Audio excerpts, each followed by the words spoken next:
Lalu Kain pergi dari hadapan Tuhan dan tinggal di tanah di sebelah timur Eden. Kejadian 4 ayat 11 sampai 13. Sekarang terkutuklah engkau terasinglah dari tanah yang menegakkan mulutnya untuk menerima darah adikmu itu dari tanah. Apabila engkau mengerjakan tanah itu tidak akan lagi memberikan hasilnya kepadamu. Kau akan menjadi pelarian dan pengembara di bumi. Kata Kain kepada Tuhan, hukumkan aku ini lebih besar daripada yang dapat kutakuti. Kejadian 4 ayat 8 sampai 10. Kata Kain kepada Habel adiknya, marilah kita pergi ke padang. Ketika mereka ada di padang, tiba-tiba Kain memukul Habel adiknya itu, lalu membunuh dia. Firman Tuhan kepada Kain, di mana Habel adikmu itu? Jawabnya, aku tidak tahu. Apakah aku menjaga adikku?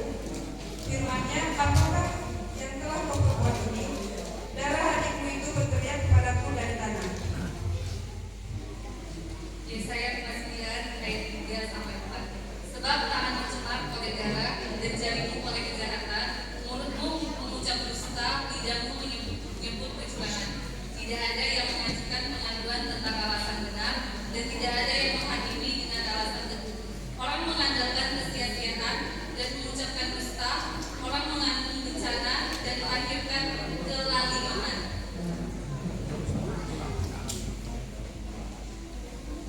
Mazmur 107 ayat 33 sampai 34. Dibuatnya sungai-sungai menjadi padang gurun dan pancaran-pancaran air menjadi tanah dusta. Tanah yang subur menjadi padang asin oleh sebab kejahatan orang-orang yang diam di dalamnya.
yang harus ditunggu dan dipercaya.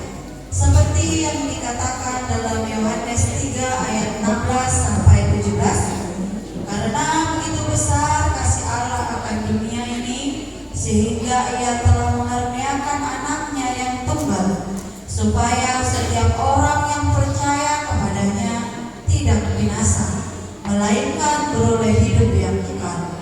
Sebab Allah mengutus anaknya ke dalam dunia bukan untuk menghakimi dunia, melainkan untuk menyelamatkannya oleh Dia. Kita dengarkan liturgi keempat. Aku akan melenyapkan patung-patungmu dan tugu-tugu berhalamu dari tengah-tengahmu. Maka engkau tidak lagi akan sujud menyembah kepada kedua tanganmu. Mazmur 114 ayat 12.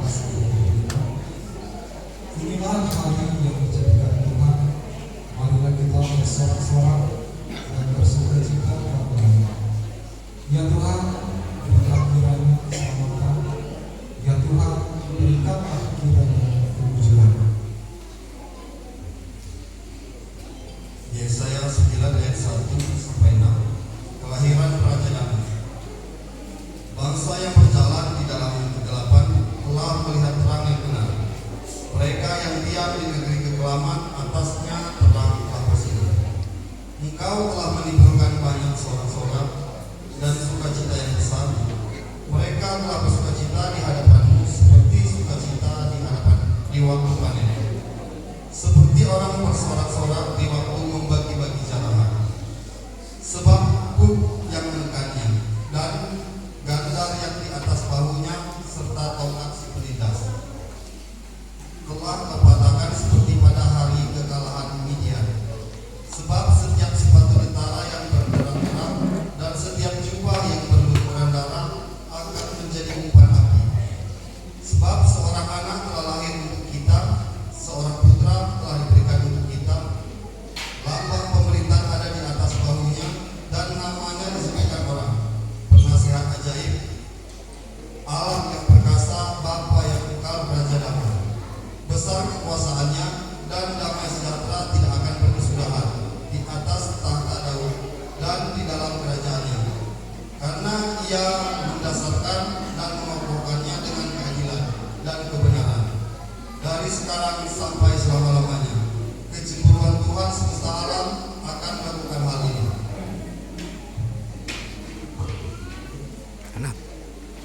Yohanes 1 ayat 6 sampai 7. Datanglah seorang yang diutus Allah, namanya Yohanes. Ia datang sebagai saksi untuk memberi kesaksian tentang terang itu, supaya oleh dia semua orang menjadi percaya.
yang datang ke dunia ini untuk menebus dosa manusia.